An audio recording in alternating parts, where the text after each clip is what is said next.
This land, it was mine. Signed, sealed, and paid off 15 years ago. I walked it every morning, built a fence around it, planted trees for my daughter's swing set that never got built. Life got in the way. Then one summer I came back, and they were here. 58 pastel boxes lined up like Monopoly pieces. White fences, show signs, lawn flamingos, sprinklers hissing like smug little snakes. And here's the kicker. They swore it was their land.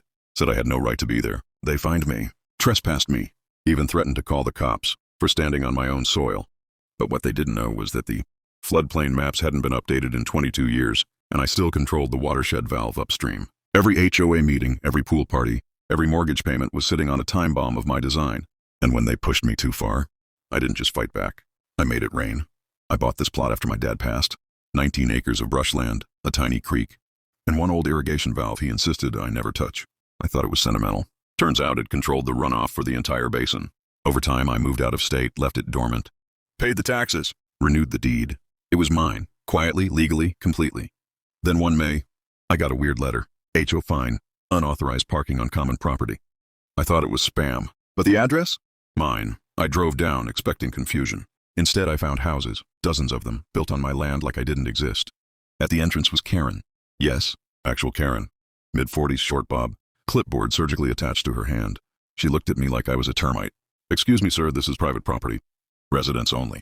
I am the property, I said, holding up my deed. She squinted, unimpressed. That's cute. Turns out the developer who built the homes claimed an abandoned parcel. The county approved it, never checked the registry against older deeds like mine. The HOA formed before I even knew they existed. And when I tried to dispute it, they tripled the fines, called me a squatter online. One resident, Kevin, threatened to level my RV if I parked nearby again. I called the county. A mess of red tape. I'll look into it, the clerk said. That was 3 months ago, and that was just the beginning. They weren't just arrogant. They were organized. The HOA sent letters daily. One accused me of unauthorized gardening because wildflowers sprouted on my fence line. Another fined me $450 for visual disharmony because my truck had mud on the tires. Then came the sabotage. Karen and her HOA minions erected a cheap aluminum fence across my driveway. No warning, no permits, just posts sunk into my land. I cut it down. They put up cameras. I blocked the cameras with bird feeders. They called the police. The deputy looked at my deed, then at their complaints, then just shrugged. Civil matter, he said, and left. One night, Kevin poured gravel into my truck's gas tank. I caught it on a trail cam, showed it to the HOA board. Karen said, next time don't park so close to our homes. Oh, and the best part? They tried to build a community pool on the lowest lying part of the land, right above the runoff basin. My dad built in the 80s. That's when I started digging. Old city records, utility blueprints, hydrology maps. And there it was, the valve.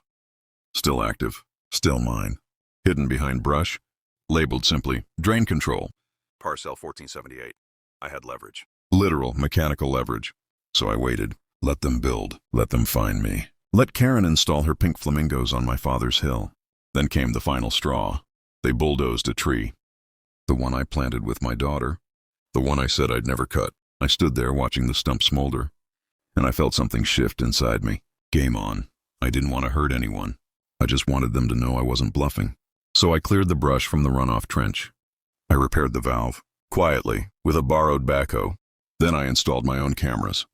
Pointed at the HOA clubhouse, the pool. Kevin's Don't Tread on Me flagpole. I filed a report with the county. Attached 42 pages of documentation. Parcel maps. Construction permits. Even drone footage.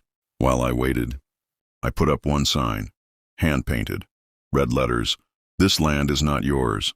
It lasted 36 hours before Karen ripped it down. So I put up 10 more and sent a copy of the deed to every single homeowner.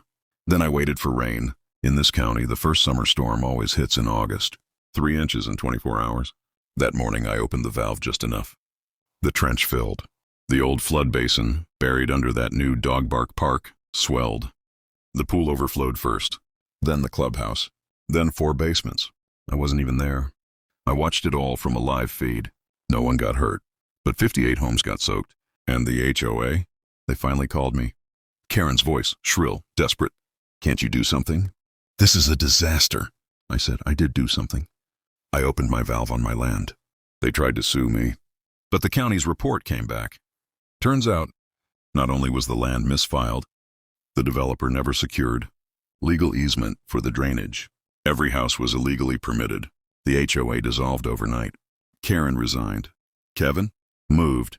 His house, still water-stained, sat unsold for a year. The county offered me a settlement to avoid a massive lawsuit. I took the payout on one condition: I got to keep the land. Every inch of it, including the ruined clubhouse. I bulldozed it, turned the whole mess into a wildflower preserve. Put up a public sign: floodplain restoration area, respect the land, or it will remember. Sometimes I walk it at dusk. There's peace now, just the wind, the frogs, and the soft hiss of the trench. Revenge, maybe, but I call it restoration. My father told me once, land doesn't forget who owns it, and water always finds the truth.